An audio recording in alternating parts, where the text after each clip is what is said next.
Bonjour à tous et bienvenue sur cette vidéo tutoriel pour la box de Mars, le chou passionnant. N'hésitez pas à vous abonner pour avoir toute l'actualité du chef en box et à cliquer sur la petite cloche pour avoir toutes les notifications.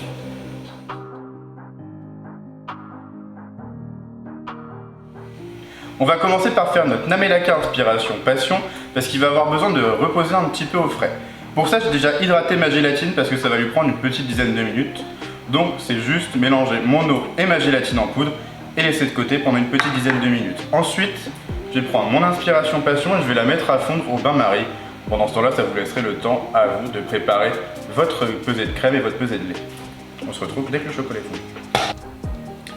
Donc mon Inspiration Passion est fondue, je vais pouvoir mettre ma casserole avec mon lait à chauffer, à bouillir tranquillement, même frémir, ça suffit amplement.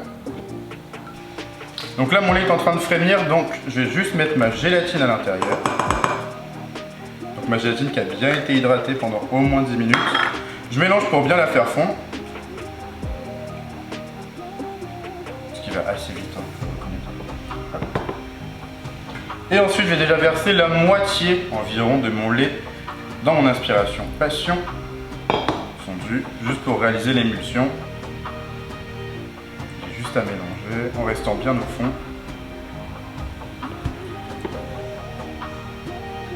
Je vais un peu ramener ce qu'il y a sur les côtés pour finir de mélanger.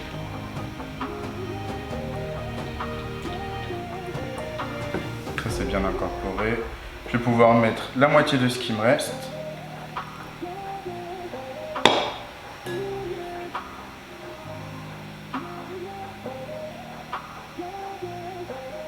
Encore une fois, je vais bien racler ce qu'il y a sur les côtés.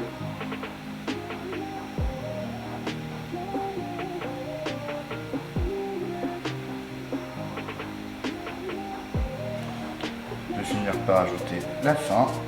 Donc en raclant bien ce qu'il y a dans la casserole. J'ai besoin de toute la crème, j'ai besoin de toute la gélatine qui reste à l'intérieur.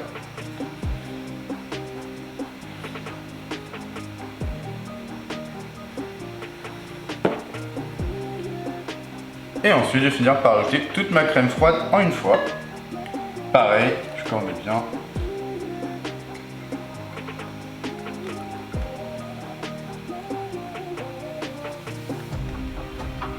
Et je mélange à nouveau.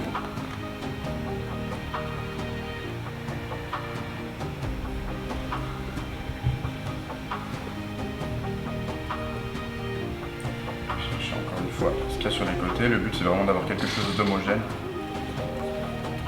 On voit que ça prend une jolie petite texture. Là j'ai fini, je vais venir bien racler les bords.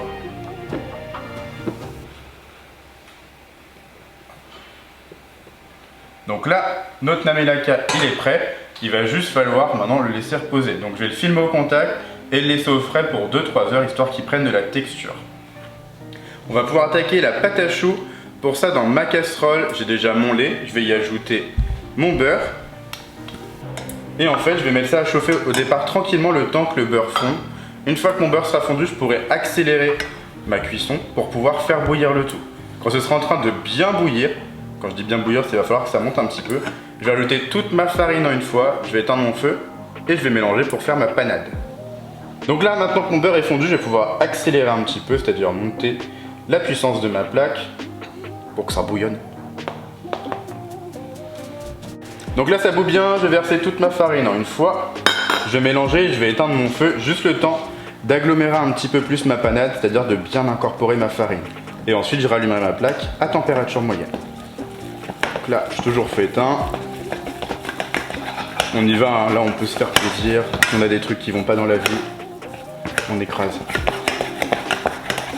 Hop, maintenant que c'est bien incorporé, je vais pouvoir me mettre à température moyenne, continuer un petit peu plus pour la dessécher un petit peu, puis il va prendre 20-30 secondes.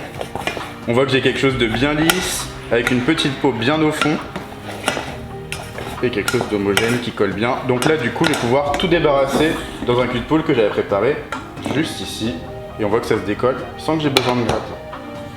Là je vais mélanger un petit peu, juste pour descendre la température de ma panade.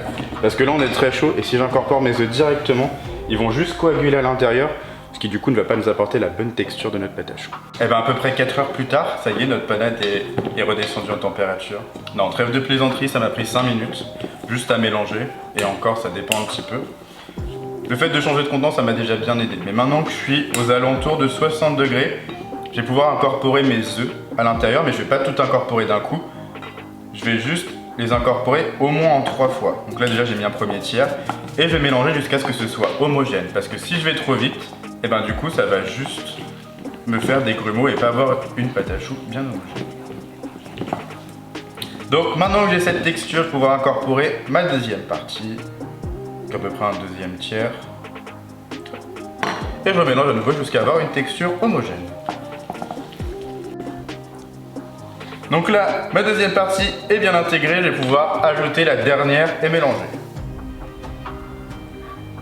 Ah. Et j'attends à nouveau que ce soit homogène. Donc là, j'ai fini de tout incorporer, on voit que ma pâte à choux est un peu plus compacte que ce qu'on avait au début évidemment.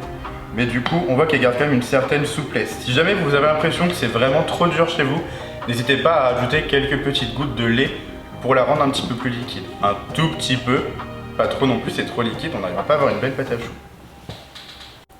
Donc j'ai pris ma poche avec ma douille, j'ai rempli évidemment avec ma pâte à choux, et maintenant je vais venir pocher des choux justement. Donc je vais me mettre bien droit, comme ça, à un bon centimètre et demi de hauteur par rapport à ma plaque. Donc là moi j'ai mis un petit tapis sile-pain, directement sur plaque légèrement graissée, ça marche aussi, ou sur feuille de cuisson lambda, sans aucun problème. Donc on se met bien droit, on ne bouge absolument pas. Et il y a juste à appuyer avec notre main principale jusqu'à avoir les bons choux. Et ensuite, je vais venir faire une petite rosace pour partir. Je vais me laisser une bonne marge, parce que les choux ça va gonfler. Et vous voyez à chaque fois, hop, je reste bien droit, j'appuie jusqu'à avoir la bonne taille et je suis...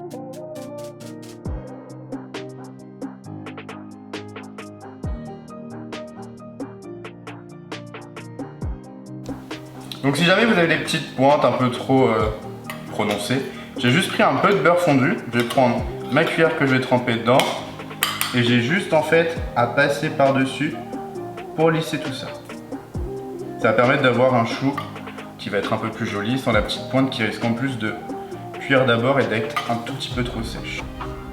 Et puis maintenant ça va partir au four à 165 degrés pendant environ 40-45 minutes. De toute façon, vous n'ouvrez pas votre four tant que le chou n'est pas bien brun, sinon il risque de retomber et vous allez vous retrouver avec des crêpes et des choux. Donc maintenant, on va pouvoir attaquer notre petite pâte d'amande exprès. J'ai du sucre glace, de la poudre d'amande et de l'eau. La recette n'est pas bien compliquée, on va juste tout mélanger ensemble jusqu'à avoir une pâte homogène. Pourquoi de la complication alors qu'on peut faire ça? C'est un peu bizarre au début, mais vous allez voir, ça va finir par former une pâte sans aucun souci. Philosophie, la batata. Ah, tu filmes?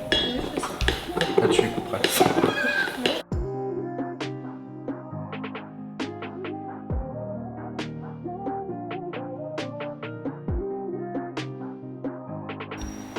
Donc là, ma pâte d'amande, mes deux petits tapis de cuisson, je vais pouvoir l'étaler assez finement. Et on n'hésite pas du tout. Juste un petit truc, c'est pas vous qui tournez et qui vous contorsionnez, c'est vraiment les plaques qu'il faut tourner. On va pas s'adapter à du matériel, c'est le matériel qui doit s'adapter à nous. Donc il me faut 2 petits millimètres d'épaisseur et après vous pourrez la réserver sur le côté et l'utiliser quand vous aurez besoin de faire le décor de vos choux. Du coup pour le petit nappage passion, ici j'ai mes 42 grammes de fruits de la passion. Ça équivaut normalement à un gros fruit de la passion. Si jamais vous en avez des petits, c'était vraiment pas à peser parce qu'il ne faut pas qu'on ait trop de liquide non plus. Sinon vous aurez un problème de texture avec votre nappage. Donc pesez bien. Je vais ajouter mon eau à l'intérieur et je vais mettre ça tranquillement à tempérer sur mon feu. Mais pendant ce temps-là, je vais aussi mélanger ma pectine et mon sucre ensemble. Juste histoire que ma pectine ne fasse pas de petits grumeaux quand je la verserai dans mes liquides. Donc là, mon mélange de fruits de la passion et d'eau est tiède. Je vais pouvoir donc ajouter en pluie mon mélange de sucre et de pectine. Je viens en pluie parce que c'est mieux, ça évite vraiment les grumeaux.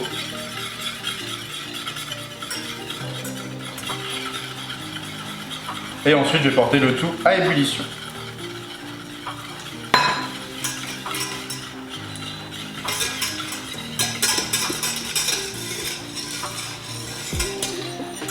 Donc là c'est en train de bouillir, je vais pouvoir arrêter.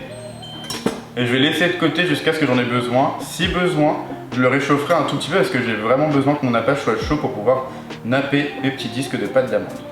Du coup maintenant mes choux sont cuits et refroidis. Je vais y arriver.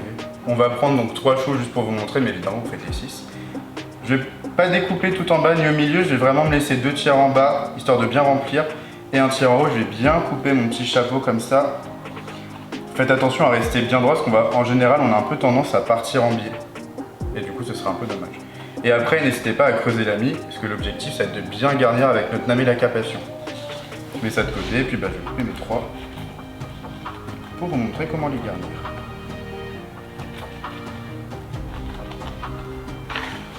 Du coup, pour avoir un résultat aussi beaucoup plus joli en termes de présentation, parce que là, j'ai pas forcément des formes bien droites, et puis ça va dépendre un petit peu du développement de vos choux. Vous pouvez prendre un emporte-pièce, ou ici malin, l'envers de notre douille, et on va juste venir s'en servir comme emporte-pièce. Je vais découper tous mes petits choux pour avoir des formes plus rondes. Puis, vous voyez, du coup, ça fera quand même plus joli. Donc là j'ai mon Namelaka que j'ai mis dans ma poche, pas besoin d'une douille parce que ça va juste être pour remplir, on va pas du tout voir le dessin. Donc je vais prendre et je vais bien garnir à l'intérieur de mes petits choux. Évidemment le reste sert à vous compléter le reste des choux. Et ensuite on va pouvoir monter notre crème montée Tonka. Pour notre crème montée, j'ai de la crème liquide à 30% de matière grasse. Je vais mettre mon sucre, je vais mettre ma Tonka. Et je vais mettre tout ça à monter pour avoir une texture de chantilly évidemment. C'est parti, attention pour le bruit. Et voilà.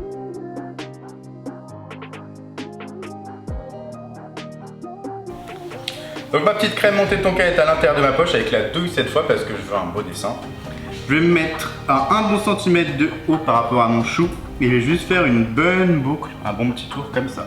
Toujours en restant bien droit. Le but c'est de garder toujours la même pression et d'adapter sa vitesse pour avoir quelque chose de bien régulier.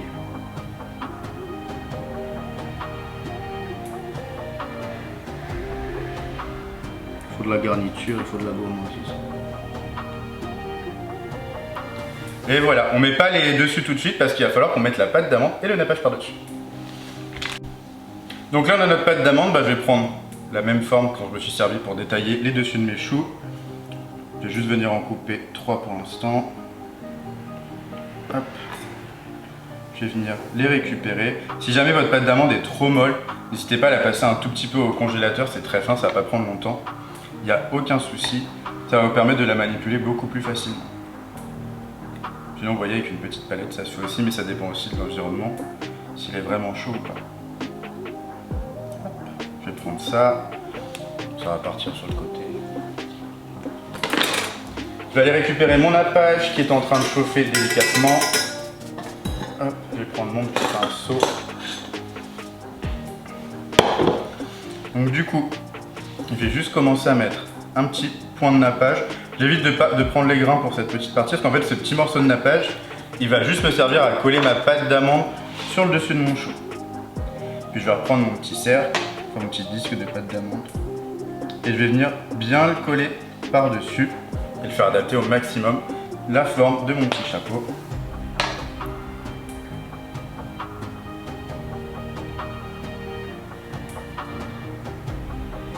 Donc là on est en train de faire une bonne méthode de feignant au lieu d'utiliser le fond. Et ça vous montre aussi une différence un peu au niveau gustatif. Et ensuite je vais prendre mon nappage. Cette fois je vais chercher un petit peu les grains et je vais venir en passer une bonne couche sur le dessus. Je vous rappelle qu'il est au fruit de la passion, donc ce serait un peu dommage de passer à côté.